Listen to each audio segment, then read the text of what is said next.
pretending to be a UPS driver. We hand delivered the order to Jay-Z. How'd you do that? Daniel Price, co-founder of My First Years, a very successful print-on-demand babies clothing business. Every celebrity that had a baby, I'd find a way in. Prince George wore one of its dressing gowns while meeting President Barack Obama. For me, hearing it's impossible, hearing no, that just gets me going. We re-engineered an off-the-shelf machine and we just hustled. I'm excited to have on this episode Daniel Price. He's become a good friend of mine in London, but he was co-founder of My First Years, a very successful print-on-demand babies clothing business. But he's also a strategic advisor for many businesses now. And I've learned a lot from Daniel in terms of how you position businesses, different marketing strategies, how you break through into markets, and most importantly, networking. So thank you for coming on, mate. Thanks for having me. No, it's good. I mean, we've had you on before.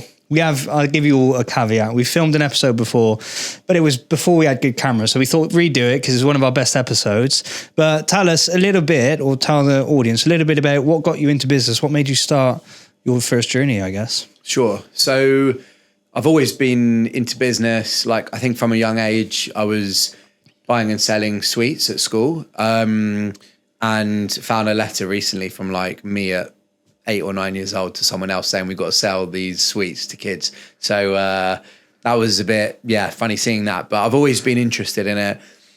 Always grew up watching my dad like come up. He was working in marketing, but he was always coming up with different ideas that almost came off.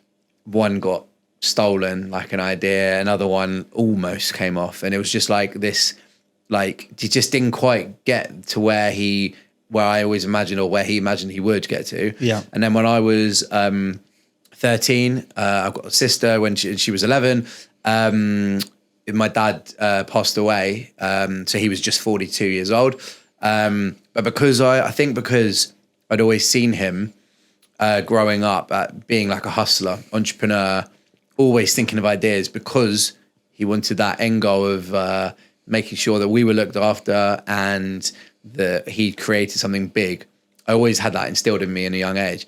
I think then becoming the man of the house and then wanting to make my mum and sister proud and for them to be like financially free in the future really just spurred me on to think about business generally. Yeah, no. And do you think it was like, is that a pressure? Do you feel like a pressure to perform it in that sort of business level? Or was it more a motivation of like a desire? Because I think a lot of things I'm noticing from interviewing founders is there's usually a pinnacle reason. It's either to, show you can do it, or you've got a burning desire to build a brand, or there's a specific product that services something that you really care about. Yeah. And you want to fill a gap that you've got in your own personal life. But I guess obviously, like you said, sad of your father passing away when you were young. Was there a drive there to almost fill his shoes and take what he was trying to do and progress it almost? Definitely. Yeah. I think it was really, just trying to take what he started, or seeing all those ideas and actually trying to make a success for myself. Don't feel the pressure in terms of from a kind of looking after family. I feel like that's a given at each stage I get to. And that's just something I want to achieve, but I've never really felt any pressure with that. I do think a lot of the businesses that succeed have a founder that has a reason. They have like their drive is like a good reason, whether it's proving something to a family member or an old school friend or a school friend's parent that said they'd never amount to anything, or losing a parent, like whatever it is I feel like it's having that drive means you will not stop until you get it across the line. And do you think you need that drive, that determination just to keep going? Yeah, personally, yeah. Like, and anyone I now get involved with in terms of advising or investing or whatever it is, they have to have a good enough reason, so that in my head I know that they cannot fail. Yeah. Of course, you will fail at certain things, but you'll then bounce back and kind of get back to a success. Yeah, no. That's a bit of the fuel as to what makes you do it. But obviously your first business growing up was, and I guess the most successful one that I met you through was co-founding of My First Years. Tell us, how did that come for you as a journey? Where do you start? And I think part of this podcast is trying to let people know that it's not too difficult to start. If you've got an idea, you've got some ambition, you've got the drive, you can start anything you want. But what was your story? How did you start? Yeah, definitely. So I was at a university in Leeds studying business studies, and I started like flyering for nightclubs in Leeds, and I started to get a bit of a buzz for that. Then I ended up running a few nights a week in Leeds, and I did some bits in Newcastle, Manchester. And I realized that I loved work, like almost I was working for a big organization, but I was effectively running my own nights. And I was like, I got the buzz for doing something. I never had the interest in having the big ego or being the one at the front of the door saying, yeah, it's my night. I was just interested in seeing something start from scratch to becoming successful. Then I was buying Nike ID trainers with my initials on, bought a couple of pairs, and it took 2 months to arrive. So I was thinking, like, why? Why does that take so long? Realized that it's because they are embroidering the trainer when the shoe is flat in the factory in China. Oh, okay, so they got their flat shoe and then they're printing your name on it. Yeah. Oh, okay. So I was thinking something doesn't feel right about that. At the same time, an old school friend and I had a baby gift to buy for the same baby. And I realized like everything was a bit naff. It was a bit basic on the market. And I saw like there was a couple of businesses doing like embroidering onto teddy bear jumpers or blankets. But probably like mum and pop business where they got the machine and they're doing it themselves type vibe, yeah. 100%. And I think for me, it was kind of seeing that existed, then seeing that I loved the Nike trainer, but it just took too long. And I thought, is there a way to create a product at the time, a baby shoe, that could almost be personalized and out the door same day for next day delivery? So that's like where the initial idea came from. And what did you do with that initial idea? Like, how do you take that? I mean, it seems difficult to me to get things embroidered in that sort of style and fashion. What was the next steps? You've got to get the product, get it designed. I guess they got to purchase it through website. What's your route to market, and how did you navigate that? Yeah, so because like even Nike weren't doing it, like they weren't doing it. They weren't doing kids or baby at the time, and you couldn't get it in a quick enough. Yeah, and then it just the speed was just not, it was not okay. So I looked into it, looked into how we can personalize a ready-made baby shoe. So we went up and down the M1. We landed in Nottingham. We were driving, so we didn't land. They're big textiles though, isn't it? I mean, it used to be, or I don't know if it still is. But. So in Nottingham, it was massive for like embroidery machines. So industrial, but also just single head. And ended up having many conversations. They said it's impossible to get into a tiny baby shoe and personalize it. So for me, hearing it's impossible, hearing no, that just gets me going, because it's always there's always a challenge. Yeah, and that is always going to be a yes for me. Eventually, it's just like how you get there. So eventually, like a couple of weeks later, someone called us and said, "Look, I'm not working with the business anymore, but I kind of overheard you talking about this frame or getting into a tiny shoe. So he just said, I can help you." So we said, come to our office, and we went from there, and we re-engineered an off-the-shelf machine effectively to be able to get do going. What you needed, yeah. Yeah, and then we ordered some shoes, went online, like found a factory in China that kind of bought into our story and allowed us to buy like 80 pairs as opposed to their 1,000 minimums, prior to us messaging. And we just hustled, and that's how we got going. It's interesting though, you just said you don't take no, and it was just a matter of when. Yeah. That probably comes back to those early sort of stories, doesn't it? Trying to find your feet, doing the nightclub tickets, saying, well, no, I'm going to find a way to do it. Yeah. I think that's probably important for founders to find that passion to drive you in that direction, really. Yeah, definitely. I do think it's obviously it's not taking no in the right setting. Like obviously, anything in business, like, but also it could be I suppose running the club nights made me realize that there's always someone that can get you into that VIP. Yeah. There's always someone that can get you in, even if there's a queue of 300-400 people waiting. If you walk straight to the front with confidence, you're in. Yeah. So I took that mentality basically forwards and just tried to get the brand out there to anyone and everyone, basically. So what's your route to market for this? This is pre-internet, post-internet? Are we online? Post-internet, pre-social media becoming massive. Pre-social media, yeah. So influencers at the time were really just like celebrities. So I just thought there's got to be a way. Like for me, it was about how can we make this? It was a basic product to start with, which is now an amazing product. But how can we make this really like give it kudos factor? So can we get in with a retailer? Can we get in with celebrities? Like what can we do? So every celebrity that had a baby, I would find a way in. I would find whether it was the cousin, the sister, or a friend, or just being able to like get in with a DJ at radio station. So Lisa Snowdon was unbelievable for me. She helped me every time there was a celebrity that had a baby going on Capital Radio. She called me up and said, "No way. Like Robbie's coming on tomorrow. Let's get a gift to them." So I was like, obviously buzzing each time we had the call.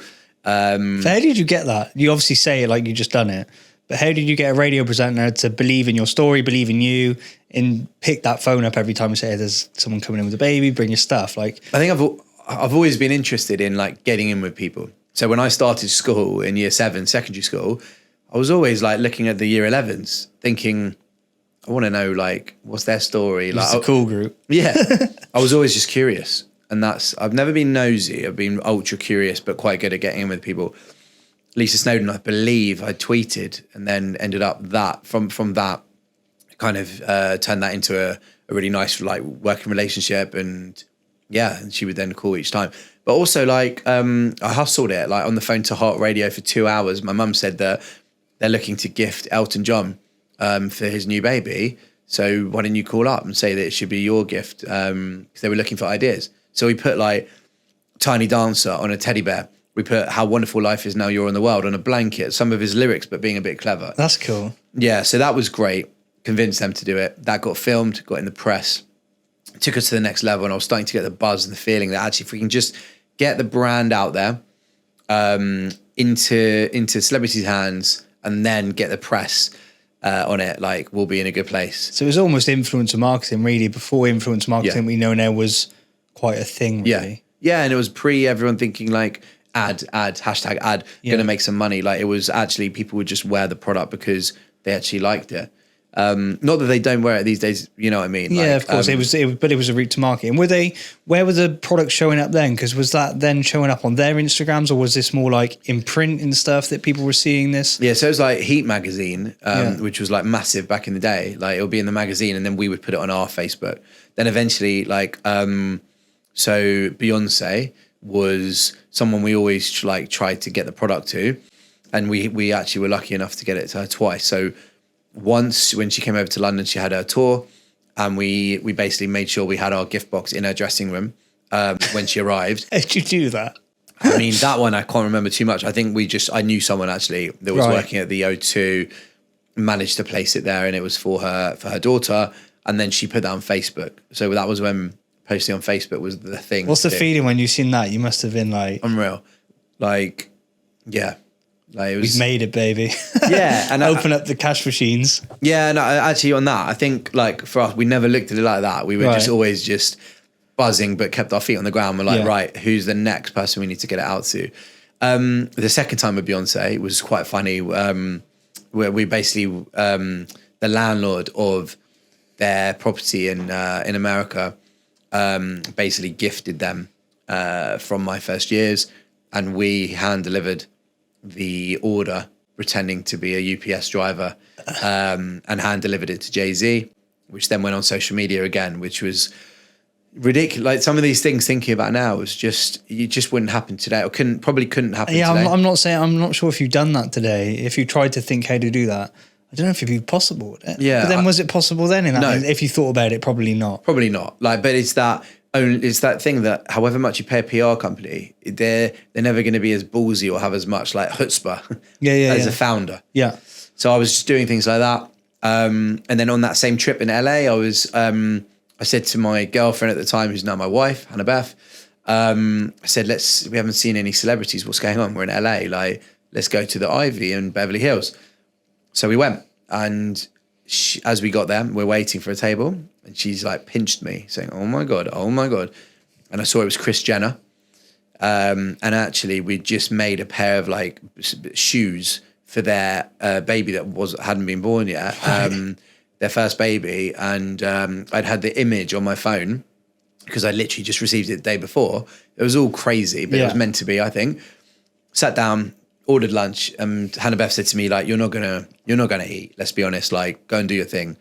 So I went to the toilet, kind of pumped myself up, went into the room and realized that Kris Jenner was sitting on a table with 5 other ladies in a private room, and there were signs around the restaurant saying do not approach like celebrities, and I guess it's like quite a etiquette safe type thing, safe space. So I obviously just went straight over to the table. You do? Yeah, of course. And the manager said, what are you doing? Like, you know, you can't approach this table. And I said, my auntie's on the table. Like, it's all good. I got this. So I went over. I said, Kris, ladies, Really sorry to interrupt your lunch, but I would have been really upset with myself if I didn't say hello.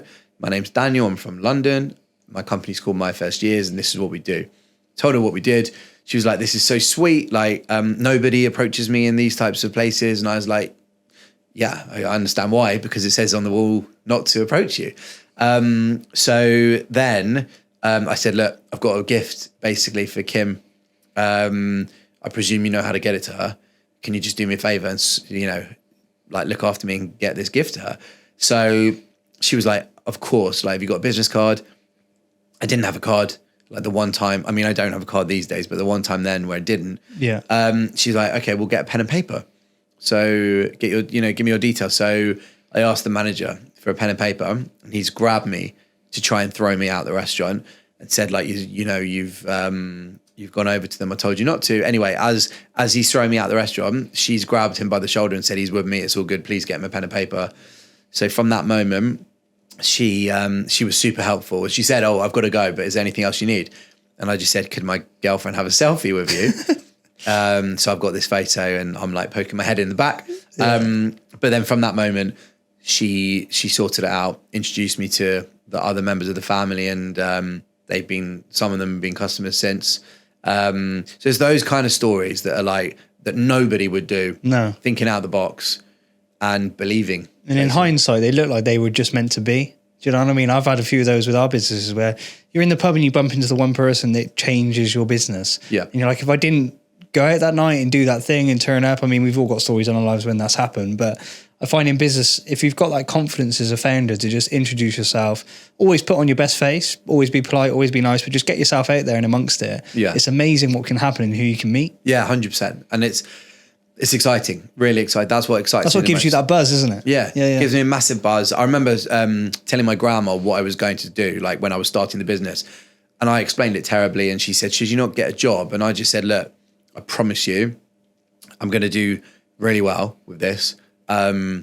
And the exciting bit is the unknown. Like, and I always thought of it, like I said, a bit cringe, but it's like Aladdin's magic carpet ride. And like, it's just like the unknown. It's like a journey, basically. Let's see where we go. But I always agree. I agree with you. Like, if you put yourself out there and you hustle and you believe in the product, you're going to create the situations. Yeah. No, it's an amazing story. In that bit there on sort of you're on Aladdin's carpet, it could fall off any time. Where do you get the confidence that your net won't fall too far, if you know what I mean? Yeah, so I guess maybe it's because like what's happened in the past with my dad and everything. I don't know what it is, but I think I've got resilience, and I never seemed to care if we made mistakes or if we fell, because we just get back up. And I think there's so many occasions where we failed or made a mistake, and then you just iterate and learn. And I think for me, if you don't do that, you're only going to grow to a certain point. I think there's a ceiling if you don't learn and fail at certain things, basically. Yeah. No, so your business is growing. You've done some sick PR, getting the word out there, it's getting amongst it. How did you grow your business from there? Obviously, it's grew in employees. You've got more machines. How was that process for you? Because I think as, founders listening to this are growing their businesses, and I found it, when you go from sort of 0 to 5 and then 5 to 10 employees and 10 to 15, or in some businesses go many more employees. How did you find the scaling of that? And did you have any tips or advice you'd have for those situations? Yeah. So first of all, like, I think for anyone kind of listening or watching this, it's because a lot of people these days say to me, like, you just can't do it today how you would have done it, like with, these celebrities. Yeah. That is true, but there are other ways to kind of build that brand side of things, because what the celebrities and the brand PR did for us was that everything we got, every bit of coverage, it reduced our performance marketing costs, our cost per acquisition, and we could clearly see that on Google. So then the more we spent on Google and then social media, and the bigger social media got, the cheaper it became, because the brand was getting out there. So I would just say, like, it's about thinking, like, for us. So yes, it was tough, not gonna lie. Like, growing employees was hard. The more we went, like 1 to 5 was great. It felt like a small family unit. It then grows from there, and like, you make mistakes, but you learn from them, and then you get the next lot, and then you get to 30, 50 employees, and there's different problems at different stages. But I think it was all about everyone bought into the brand, what we were trying to achieve, and then how we grew that, I think, was really that brand meets performance marketing, and then getting the right investment into the business to propel the growth. Yeah. And was you the front of that investment? Obviously, was you sort of pushing that and being the face for that? Yeah, I think both my co-founder and I were involved with that, finding the right investors, and then going from there really to. It's also, I think, a lot of people think that you've made it just because you've received investment in the business, and I think really that's just the beginning. And actually, it's not about just because you got loads of money in shouldn't mean you just spend it on anything. And actually, fast forward it to today. One of the things my main bits of advice I'm giving different businesses is just you don't need to spend it, X, Y, and Z for the sake of it. Like, let's be sensible. Let's spend it in the right way. And that is the opposite of how I was at the beginning. But you learn. Yeah. And I think that's the key. I think that's become cultural now though, hasn't it? Like, you've seen it in the last 2 years, not now as we're going into a recession, but businesses raising tens, hundreds, sometimes billions and failing, but they fail because it was almost like the aim was the raise. Yeah. If you know what I mean, there was no necessarily plan after. I think, if you want to build a sustainable business, you've got to look away from that because really it's debt. You're just borrowing someone else's money and you've got to pay it back at some point. So it can catch up to you. But you've left, obviously since then, you've moved on from my first years. Business is still successful, still continuing, but you stepped away to focus on some other things you're doing in life. Yeah. Strategic, I've spoke to you a lot now about some of your strategic support for businesses. What are you finding the most common occurrence with businesses is you're strategically advising, and a lot of them are startups. What are you finding common mistakes or common ways you're helping them? I think a lot of people. So first of all, just to say, I stepped away from my first years last May. Yeah. Because it reached a point where it reached a point where it was really successful. We'd built a proper brand, and I'm very passionate about the early stages of businesses, which is why I'm working with a lot of young startups. Yeah. The common thread, I suppose, amongst quite a few of the businesses are firstly, everyone seems to think they need £1.5 million. Like, that is just a figure. Turnover? Sorry. Or everyone thinks they need to raise 1.5 million. Yeah. And I'm like, why 1.5? Like, I bet you that's 5 employees that gets you. It probably gets you like 100 grand in marketing, 200 grand in some product and stuff. And they probably just build it off that basic model like that, I guess. Yeah. To be honest, I don't know where it's coming from.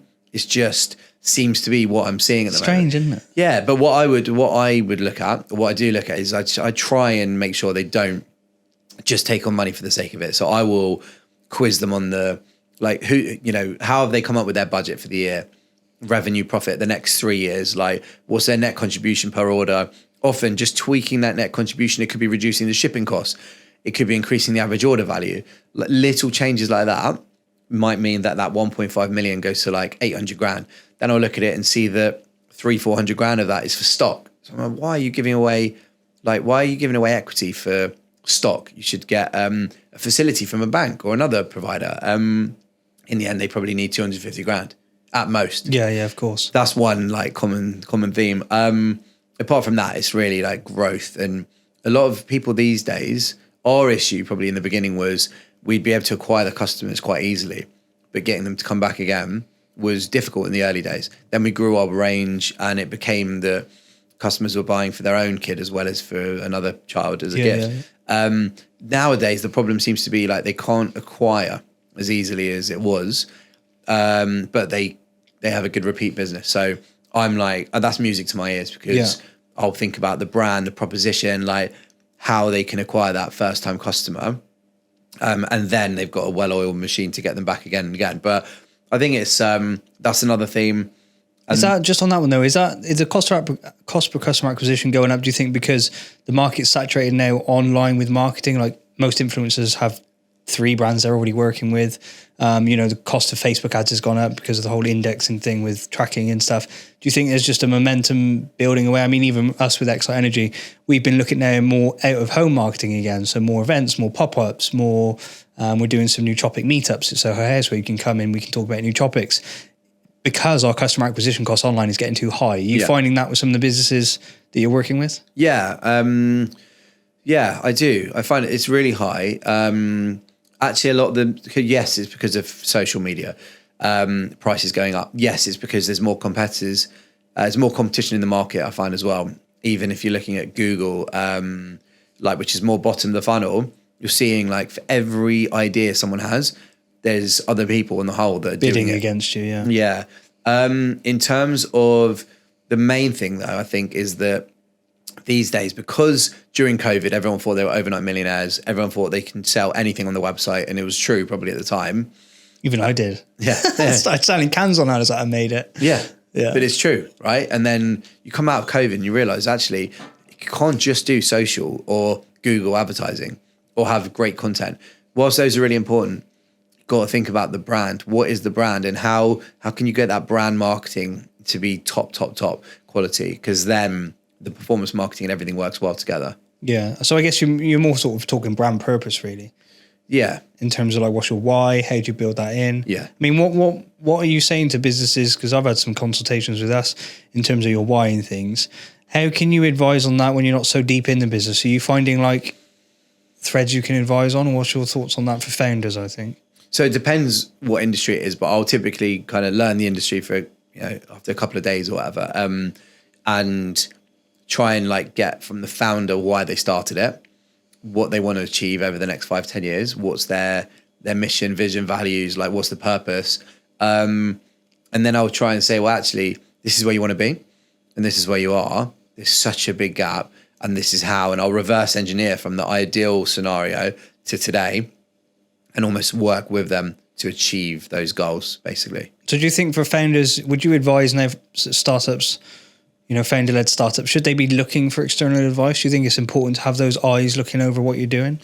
Yeah, I mean, it depends. It depends what the business is. I think even just finding a mentor of some sort for me was always vital. Like we had amazing mentors around us. Some people may not. I feel like I wish when we started there was more relevant support in terms of someone that had literally been there and done it, built an e-commerce brand that we could get advice from and stuff. So I do think it's important, but I think the main reason is because, for example, take myself, we've hit so many obstacles over the years. We overcame them, but we learned. And I feel like that value or that advice is extremely valuable because I am trying to, as other people probably advising businesses are, trying to avoid the pitfalls, avoid spending loads of money on something that's not going to return because of what I've learned. I think taking advice from someone who's had it all plain sailing and super successful, but nothing went wrong is very different. Yeah. But yeah, it can't hurt to have some kind of help. And what do you think 95% of startups fail? It's a super high percentage. But like you said, you learn so much on that journey. What would your advice be to founders that, potentially have had a business fail? Maybe they're looking to start their next one. Or should they look more to what you've done and do some strategic advising? Because you've done both now. What's your sort of thoughts as a founder? For you, is it you want to be an entrepreneur and a founder again? Yeah. So in terms of if they've had a failed business before. Yeah, because it's not easy to make a business like yours successful for that long. No.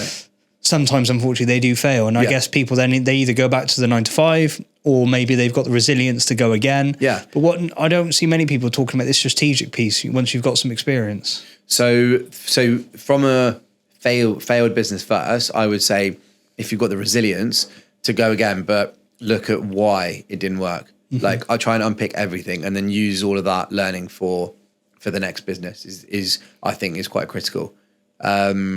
And then, sorry, you were saying on the strategic. Yeah, you're strategically advising businesses now. Is that a career path as such for founders that have left businesses? Oh yeah, I mean, I'm now doing, and I've got like a wide mix of businesses I'm working with, founders. I'm doing everything I've wanted to do. I'm almost like kind of giving advice, probably getting maybe two hands on at times, but I'm mixing with the right people. I'm networking with the right people. I'm loving what I'm doing. At some point, I'll probably get the bug to go all in on something again. But I do think it's a natural progression, of a founder to go and advise businesses, basically. And what do you think you get involved in now? Now the market's moved a bit. We're sort of deeper in the technology age. ChatGPT's coming out and doing all sorts of crazy stuff. Where do you think you can see a market now that you think you'd like to move into? It kind of changes the whole time. I think from a ChatGPT side, Web3, I think that's probably going to take a good 5 years. I know so many people are trying to get into it now, but until we get there fully, it's probably going to take another 3 to 5 years. I am super interested in AI and looking at industries that need disrupting in that way, using clever technology. It's mind-boggling, like how advanced it is all of a sudden. But my head's, I could have an idea about everywhere I go. I'm thinking of ways to solve a problem. Yeah. I'm thinking about it when I'm at the airport, thinking, why has everyone still got a passport? And why isn't it on the phone? I'm thinking about it at a restaurant. Why are they so slow to do this, X, Y, and Z? Yeah, anything. But my mind's like crazy like that. Yeah. No, and I think you're right. The AI scene I can see changing a lot of businesses, especially software services, B2B businesses. I'm using ChatGPT now to write. I wanted to write a job description last night. You can just put what you want in and out it comes. So it's quite interesting to see how that's going to revolutionize, I think, a lot of businesses. Even I say to our marketing team in Excite a lot now, you should be using these tools because you can get them to do full transcripts for you. You can get them to, even the podcast we're doing now, it's going to transcript that for me. Yeah. I'm going to say shorten that to 1,000 words. That'll be a blog post, which can go online or is a mail send out. So I think it's probably making startups more dynamic and more fast, I would say, in terms of what they can achieve. 100%. But I also think it's not, I think there's a lot of people worrying at the moment that ChatGPT and others are going to kind of replace jobs. I think the number one thing at the moment is to adapt and to learn how to work with ChatGPT, get shit hot at those prompts, and like kind of welcome it as opposed to try and fight it, I think is the key. I think so. And I've said it to Kieran, who's in our social media team. Obviously, traditionally, for him to do a blog of this and transcript it would have took forever. If he wasn't now doing it with some of these smarter tools, I'd be like, what are you doing? Yeah. You could save yourself 3 days of work, which then obviously means he could do more work. But 100%. No, it's amazing. And it's going to be even bigger as well as we move forward. No. Well, thank you, Dan. It's been great to talk to you again. It's been good to share your insights. I know you had some great stories last time that I think provide a lot of value to people. You haven't tried your drink yet. I haven't tried it because I didn't want to open it. I did notice that. You can open it now, but I've got a meeting now actually with, we're trying 12 new flavors for the US. So, if you want to try give us any, I can't give you any examples, but you can come and try them now. So I hope you enjoyed that episode. It was, really interesting, I think, to see Daniel's history and sort of how he's built brands. And really what I've learned from him is just how to network with as many people as you can, make them your friends, be nice, be open, and it will get you a long way.